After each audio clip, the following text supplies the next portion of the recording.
Before becoming an umpire, I was a player. I just played park cricket and not a very good standard, but just fell in love with the game. And work-wise, I was just a public servant in Melbourne, and now I'm a public servant in Canberra. So it's not a lot of difference, but yeah, that's sort of my experience. Grew up in Melbourne for probably 20 odd years. Moved to Canberra with work when I was in my late 20s, early 30s probably. And I'd sort of, cricket-wise, I'd played park cricket in Melbourne, and was just sort of starting to transition, I suppose, across to cricket umpiring in Melbourne, and I continued on with it in Canberra. Yeah. And so you became a cricket umpire in Melbourne? Yes, I did. Well, in park cricket comp in the Ringwood Industry Cricket Association it was, and we used to just umpire on our own. That was the norm.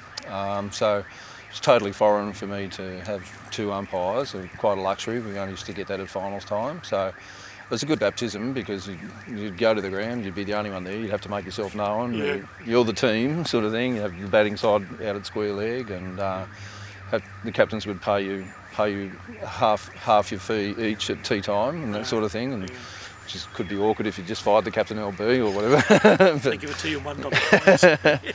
But yeah, it's sort of traditional that way. But yeah, it's got more professional now down there, I hear, even in park cricket. But when I came to Canberra, it was two umpires, and I was quite unused to that. And umpiring on turf, I'd never done that before. So that was in Melbourne and park, we were just on synthetic pitches. So yeah, it's a totally new experience. How long were you umpiring in Canberra for? Well, I took up umpiring properly in Canberra in halfway through season 90-91, and enjoyed it immensely. Umpiring on turf pitches, I'd always been a bit intimidated by them before, because I didn't understand them, never played on them. Yeah. But I was there for probably 5 or 6 years.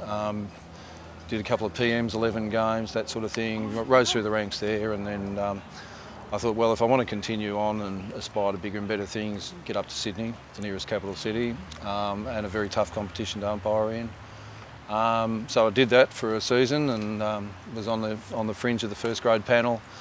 Then Canberra got admitted to the Mercantile Mutual Cup, as it was then. So I thought, oh, well, I'll set my sights on Canberra again and be the big fish in a small pond, as it were. But mainly because of Mercantile Mutual, and yeah, I was lucky enough to get selected for quite a few of those games in Canberra.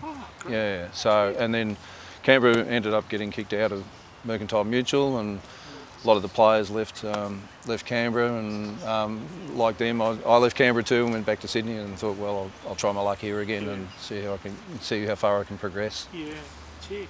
And so those PM11 matches, can you remember? Yeah. Oh, yeah. I remember them vividly. I was the first one was involved as the Australian PM11 against England. So there was guys like Daffy DeFreitas and Phil Tufnell and those sort of guys, and it was a good game. It's a bit of a social occasion, so it's good fun, but slightly got an intense edge to it too.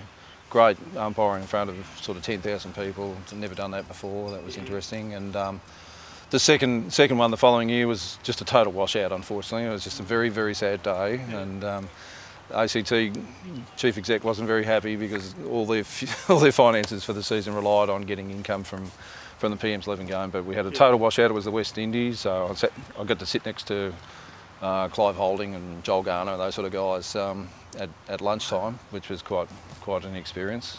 Yeah, so it was a good day in its own right. Yes. And so now you're umpiring in the Sydney competition? Yes, I've been up here probably, I had that one season in the mid-90s, and since then, probably 2000, 2001, I think I've been doing it for. So it's, good heavens, 8 years of travelling up from Canberra. I just commute up every week. I've got a very tolerant wife. She's not a cricket lover, but she loves me, obviously, to let me do it.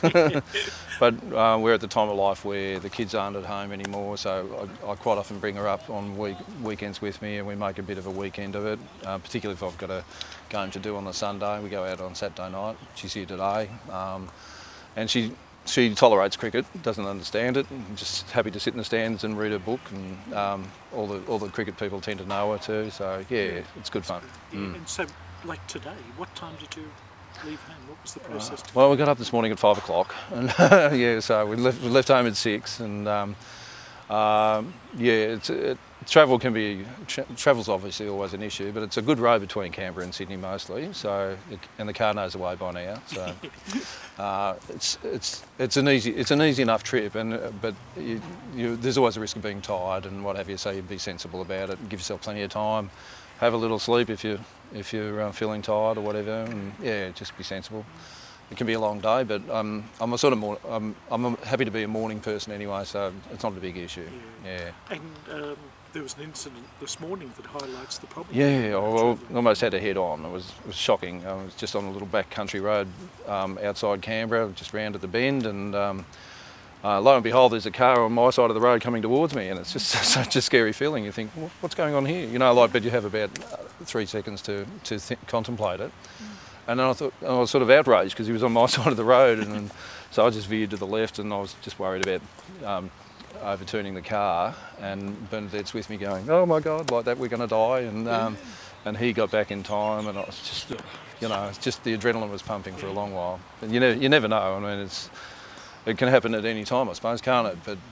But more so on little country roads rather than the main highway. Yeah, of course.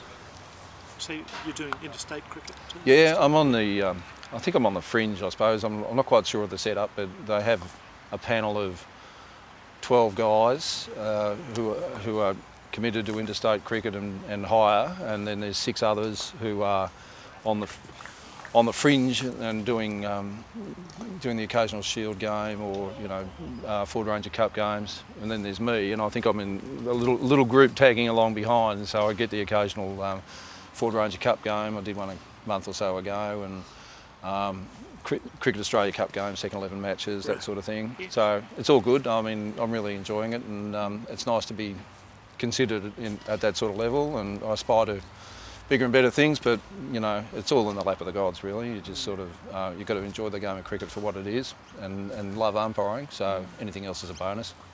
And is that why you umpire? Is it? Well, I think why I umpire is just because I love the game. You get involved through playing the game, and I was used to enjoy my 10-over stint of umpiring my teammates more than I did playing, because I was fairly ordinary as a player. I used to be good in the field, that was about it, but I couldn't bat, and they'd never give me a bowl, and rightly so.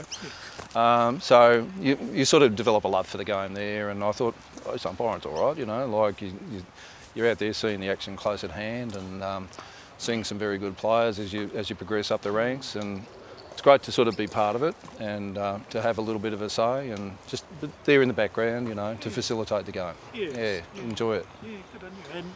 And your aspirations from this point? Oh well, I'm not going to do the Boxing Day test, I don't think. So. No, not available. No, I'm not. They asked me, but no. I don't know, Nick. To be honest, I'll just plod along. I'm taking it year by year, as you do with travel commitments and what have you. But I do enjoy umpiring in the Sydney grade competition for its own sake, because it's such a good standard, and it's a good challenge every week. And whatever comes along. But you sort of hope for. Well, I'd hope to do a Shield game. That'd be marvellous. That'd be sensational. Being out in the middle in a Shield game, and being with those guys who sort of get to do these games, every month or so, be sensational. I'd love that, and I guess that's what I aspire to. But we'll see. I don't know.